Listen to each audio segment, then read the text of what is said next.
just to say a word about your faith journey. I know that you were at one point an atheist, and in the course of dealing with your heroin addiction, something happened. Can you say before we close? Yeah, I mean, I was never an atheist, ever.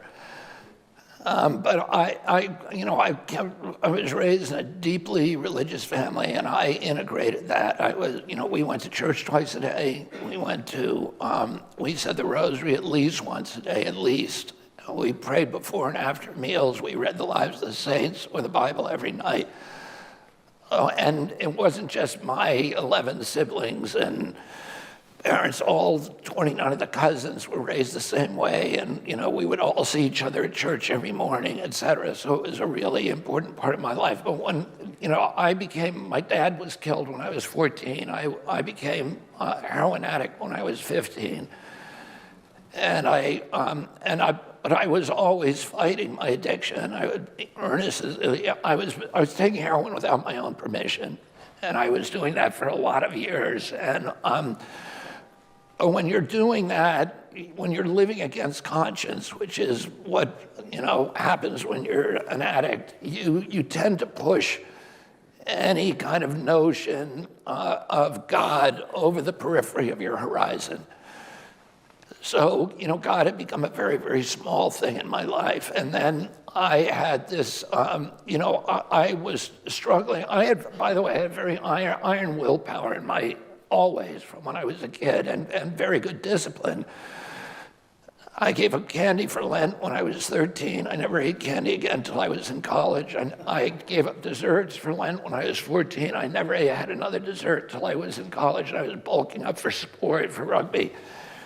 And I felt I could do anything with my willpower, but this compulsion, the drug compulsion, was just impervious to it, and it was cunning, baffling, and demoralizing. And to me, the most demoralizing feature of addiction was my incapacity to keep contracts with myself. I would tell myself at 9 o'clock in the morning, I'm never going to do that again. And at 4 o'clock, I'd be doing it. And it was baffling to me that I could not bind that person who I was going to be later on in the day to do anything. And I knew when I got sober that I had to change in a deep, fundamental way who I was.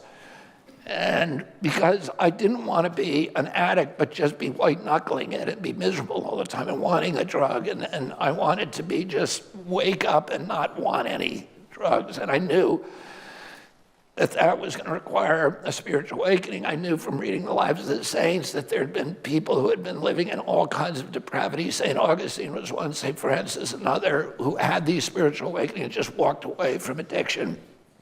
And I had a friend who was a friend of my little brother who died of this disease, David, who was a year difference than me. And he took heroin the same way I did, with the same enthusiasm and compulsion. He became a Mooney. He joined the Unification Church and became a follower of Reverend Sun Myung Moon. And he didn't want to take drugs anymore. And he used to still hang out with us, and we would take drugs right in front of him, but he was zero interest. He was completely indifferent to him. And he would chatter about all of his stuff from the Unification Church. And when I got sober in September of '83, I would think about this guy all the time, and I'd think, I'd rather be dead than be a Mooney. That's what I was thinking at that time. But I wish somehow I could distill whatever it was he had that made him, impervious to this compulsion without becoming a religious nuisance. And at that time, I read a book by Carl Jung called Synchronicity, and the short story is that in that book, he tries to use empirical tools and scientific tools to prove the existence of a God.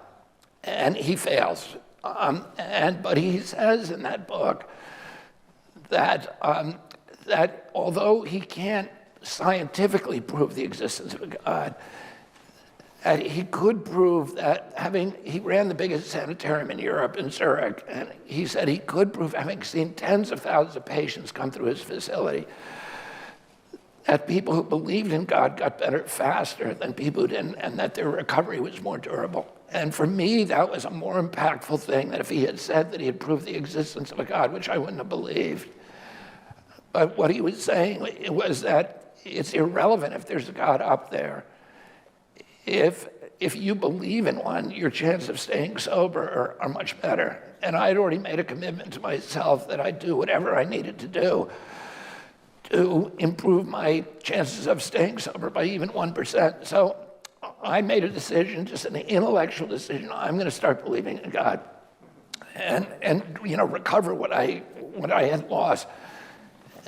And then I was presented with the dilemma that anybody who's in that position would face, which is, how do you start believing in something that you can't see or smell or touch or taste or hear or acquire with your senses? And Jung solves that problem. He says, you fake it till you make it. He said, act as if. And he said, the obedience will precede the evidence. In other words, if you start doing what you're supposed to do, that you will then see an evidence of a tangible, undeniable evidence of God's presence in your life. And so I started doing that. I just said, oh, that's what I'm going to do. And I just started pretending that, that there was a God up there watching me all the time, and that everything I did in life was a test. And that, I began breaking my day down into about 40 different decisions. And each of those decisions now, for me, had a moral implication. When the alarm goes off in the morning, do I get immediately out of bed, or do I stay in bed for an extra 20 minutes with my indolent thoughts? Do I make the bed? Most important thing I do during the decision I do every day. Do I hang up the towels, after I use them? When I reach into the closet and pull out a pair of blue jeans and all those little wire hangers fall on the ground, do I shut the door like I used to and say, I'm too much of a big shot, that's somebody else's job? Or do I go in there and clean up my own mess? Do I put the water back in the ice tray before I put the ice tray in the freezer? Do I put the shopping cart where it's supposed to go? And I had this experience when I first got sober. When you're an addict, your life gets very small. But as soon as I got sober, my life started to enlarge dramatically. And I was running about 2 months after, into it. I was running through National Airport in Washington, D.C., and I was late for a plane, and it was mission critical. It was going to be the apocalypse if I didn't catch that plane. And I was certainly going to miss, almost certainly to miss it. And as I ran, I was putting a stick of Dentyne in my mouth, and I wrapped up the little wrapper into a ball, and I threw the wrapper, and it made a perfect arch as I was running into the center of a garbage can. And swish right in. But as I was running by it, I saw out of the corner of my eye, it must have hit something in there because it jumped back out. And I was like, well, that's God's problem because I made the shot. But I got about 40 feet from that trash can. It just started eating at me. And finally, I put on the brakes, and I went back, and I threw it in the garbage can. And for me, that's probably the most important thing I did that day, because the big challenge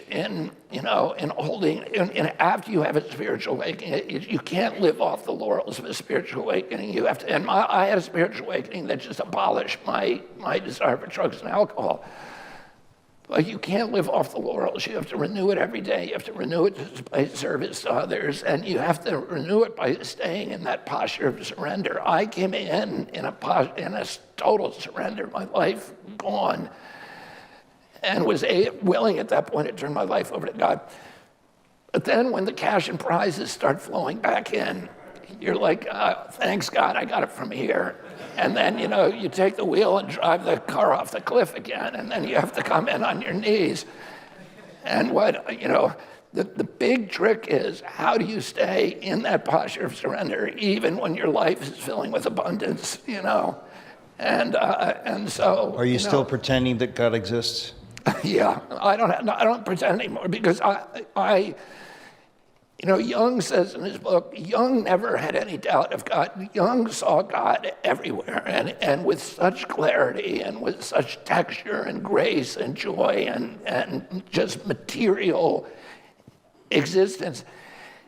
He didn't even understand what it was like to not have faith. His father had been a preacher, but a dry preacher. His father had been a very important preacher, but he never believed it. He was very good at sort of reciting the conventional shibboleths, but he never had an authentic religious experience. And Jung had those experiences from when he was 3 years old. His biography is just riveting, you know, which is called Memories, Dreams, and Something Remembrances. But he wrote it when he was 86 years old. And his recitation of these experiences that he had from when he was a kid are fascinating. And, you know, he was, Freud was his mentor. And Freud was a total atheist. And they did a tour of America together by train. It's a fascinating book because they ended up splitting on that issue. And Freud really made himself irrelevant, whereas Jung today is, you know, everywhere. Because his approach to healing was all about kind of spiritual connections. It's very frustrating that we're more than out of time, but I'd like to think that this might be the first of a number of conversations. It's been a privilege. Thank you, Robert F. Kennedy, Jr. Thank you. Really great. Thank you. Thank you.